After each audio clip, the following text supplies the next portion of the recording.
This will be a day that will go down in state history. This is a large, violent tornado. Be in a safe place right now. April 27th, 2011. Between sunrise and sunset on a single Wednesday, 224 tornadoes descended upon the American South. Before darkness fell, 316 people had lost their lives. It became the deadliest tornado day since 1925. Folks, this is a violent tornado. This is really violent. To understand what happened, we need to look at the final week of April 2011. Meteorologists had been watching the atmosphere with growing concern for days. A powerful storm system was building over the southern plains. Warm, humid air surged northward from the Gulf of Mexico. Cold air pushed down from Canada. The collision would create what scientists later described as conditions among the most conducive to violent tornadoes ever documented. On April 25th, the first wave struck. Across Texas and Arkansas, dozens of tornadoes touched down. Near Valonia, Arkansas, an EF4 tornado stayed on the ground for over an hour. We're going to get a lot of wind. Yeah, I'm going to get a lot of wind. Holy shit. Slow down for that. Claiming 4 lives. April 26th brought more storms, more warnings. Everyone knew worse was coming. Then came April 27th, a day that would rewrite the record books and leave scars across 6 states that remain visible today. Oh my God.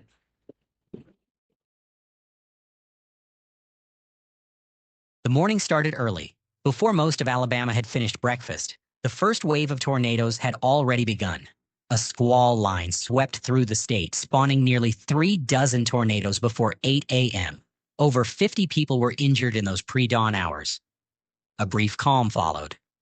Then the atmosphere reloaded. At 2:28 p.m. Central Time, the third and most devastating wave began. What followed over the next 7 hours would become the most intense period of tornado activity in modern American history. 94 tornadoes touched down. 15 of them reached violent EF4 or EF5 intensity. All 15 struck within that single 7-hour window. At 2:30 p.m., the first EF5 of the outbreak touched down near Philadelphia, Mississippi. It carved a 29-mile path through 4 counties, claiming 3 lives. Not good, guys.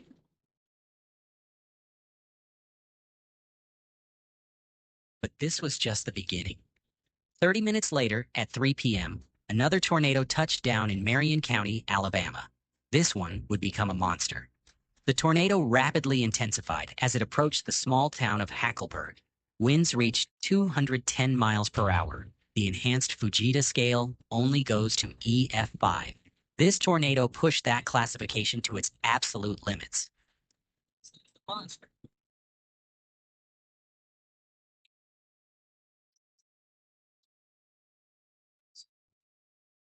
Hackleburg never stood a chance.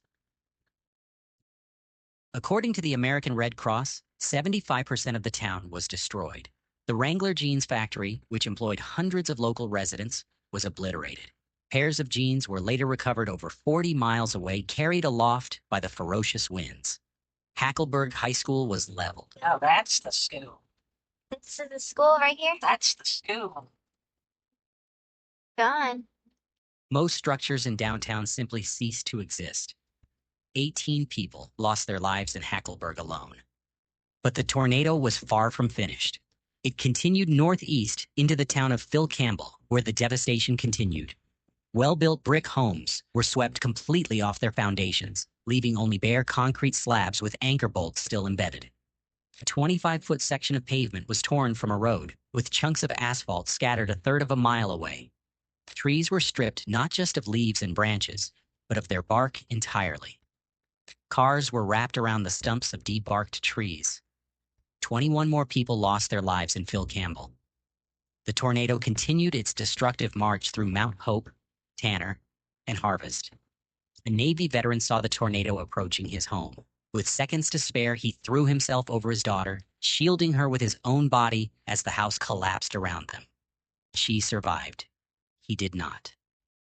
By the time the tornado finally dissipated, it had traveled over 100 miles and remained on the ground for nearly 2.5 hours. 71 people lost their lives along its path. It remains the deadliest tornado in Alabama history.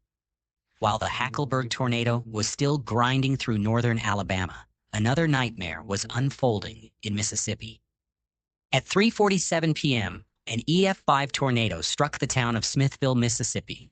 Moving at nearly 70 miles per hour, it gave residents almost no time to react. They said what that still spinning like crazy. The winds approached 205 miles per hour. The destruction was apocalyptic. Well-built homes were reduced to bare slabs. The tornado scoured the ground itself, digging a foot deep into the earth in some locations.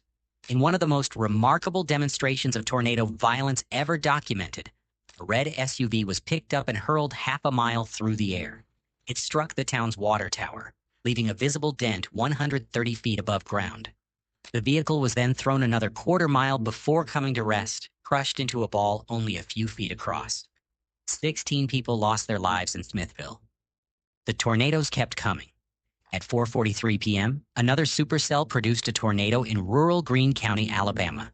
Over the next 90 minutes, this tornado would carve an 80-mile path of destruction through the heart of Tuscaloosa and into Birmingham.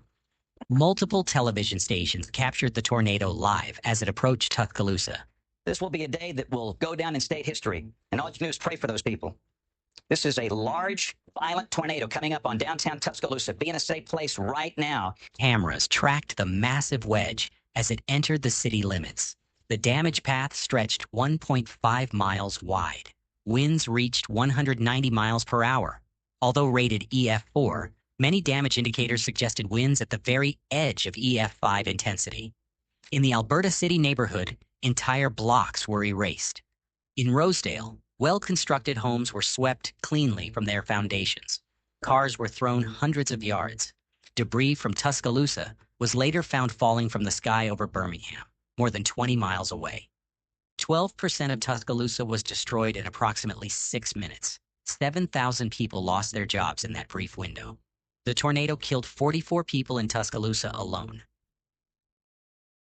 It continued northeast into the Birmingham suburbs. In Pleasant Grove, 22 more people lost their lives. By the time it dissipated, 64 people had died along its path, and over 1,500 were injured. The damage totaled $2.4 billion, making it the costliest single tornado in American history at that time. As darkness finally fell on April 27th, the scope of the disaster was becoming clear. 62 tornadoes had struck Alabama alone in an 18-hour period. The state typically averaged 50 tornadoes in an entire year. Across the broader outbreak zone, the numbers were staggering. 368 tornadoes in 21 states over 4 days. 4 EF5 tornadoes on April 27th alone. The first time that had happened since statistics had been kept. The total damage exceeded $10 billion. In Alabama, 238 people lost their lives to tornadoes. More than 2,000 were injured. 35 counties were affected.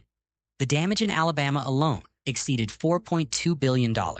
What made April 27th uniquely deadly was where the tornado struck. Unlike typical outbreaks where mobile homes account for most fatalities, the majority of those who died on this day were in permanent single-family homes. The tornadoes hit populated areas with EF4 and EF5 intensity. For many, there was simply no shelter strong enough. The power outages were catastrophic. Over 650,000 customers in the Tennessee Valley lost electricity. The Hackleburg tornado had damaged main transmission lines from the Browns Ferry nuclear plant. Some communities went without power for 2 weeks, but in those desperate hours, something remarkable emerged from the darkness. Emergency responders worked through the night with flashlights and bare hands. Volunteers arrived from neighboring states before anyone asked for help. Strangers pulled survivors from collapsed buildings. Neighbors who had lost everything turned around to help those who had lost even more. The entire region became one vast volunteer command center, united by nothing more than human instinct and compassion. President Barack Obama visited Tuscaloosa 2 days later. Walking through the devastation, he said he had never seen destruction like it. We just took a tour, and I've got to say, I've never seen devastation like this. It is heartbreaking. Federal emergency declarations were issued across the affected states. FEMA deployed thousands of personnel. The rebuilding would take years. In some places, it continues today. New homes rose from the rubble. Schools reopened. In Tuscaloosa, a memorial park now stands where destruction once lay. In Hackleburg, the community slowly rebuilt what the tornado had taken, including a new school and new businesses. The 2011 Super Outbreak changed how America prepares for severe weather. Warning systems were enhanced. Building codes were strengthened. The National Weather Service launched campaigns encouraging people to spread warnings to family and friends. The average warning time on April 27th was 24 minutes. Scientists believe this saved countless lives, but no warning can prevent all tragedy when tornadoes of this magnitude strike populated areas. In Tuscaloosa, a memorial bears an inscription that captures the spirit of that terrible day. Called by circumstance, burdened by tragedy, yet inspired by a confident hope, the fury of Mother Nature was met by the best of humanity. 324 people lost their lives to tornadoes during the 2011 Super Outbreak. Each one had a name. Each one had a family. Each one had a story that ended too soon. But the outbreak could not take the human spirit. It could not take the courage that turned ordinary people into heroes. It could not take the compassion that brought strangers together in the darkest hours. Every storm eventually ends, but the way we hold each other through the darkness, that endures.